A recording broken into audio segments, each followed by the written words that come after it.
आजच्या व्हिडिओमध्ये आपण एका छानशा कवितेतून खडबडीत आणि मऊ किंवा गुळगुळीत म्हणजे काय हे समजून घेणार आहोत। आपली 5 ज्ञानेंद्रिये म्हणजे डोळे, कान, नाक, जीभ आणि त्वचा आपल्याला आपल्या सभोवतालचे जग जाणून घेण्यात आणि समजून घेण्यात मदत करतात।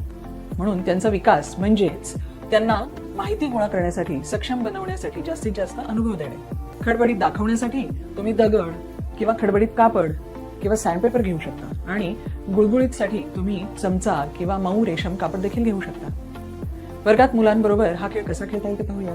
ताई मुलांबरोबर अर्धवर्तुळात बसते आणि मुलांचे लक्ष वेधून घेते। त्यांना आज ती खडबडीत आणि मुलायम किंवा गुळगुळीत म्हणजे काय हे जाणून घेण्याबद्दल एक कविता म्हणणार असल्याचे सांगते। मुलेही ताई मागोमाग उत्साहाने कवितेत वर्णन केलेल्या कृतींची नक्कल करतात आणि खडबडीत किंवा गुळगुळीत पोत यातील फरक जाणून घेतात।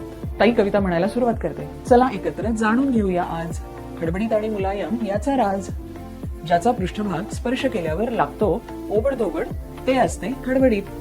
तर मला सांगा, हा दगड आहे का खडबडीत? मुले बरोबर उत्तर देतात, खडबडीत खडबडीत आहे म्हणून। ताई पुढे म्हणते, चला एकत्र जाणून घेऊया आज खडबडीत आणि मुलायम याचा राज, ज्याचा पृष्ठभाग स्पर्श केल्यावर लागतो एकसारखा मऊ गुळगुळीत ते असते मुलायम गुळगुळीत। ताई दगड दाखवून विचारते की दगड आहे का गुळगुळीत?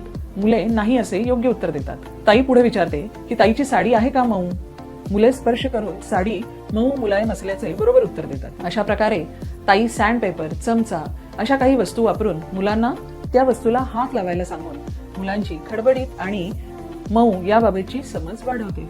मुलांना वेगवेगळ्या प्रकारच्या वस्तू एका छोट्या पिशवीत द्या आणि वस्तू न बघता फक्त हात लावून त्यातील कोणती वस्तू खडबडीत आहे आणि कोणती वस्तू मुलायम किंवा गुळगुळीत आहे हे ओळखायला सांगा आणि नंतर डोळे उघडून वस्तू बघायला सांगा। पुन्हा भेटू एक नवीन उपक्रम घेऊन एका नवीन व्हिडिओमध्ये।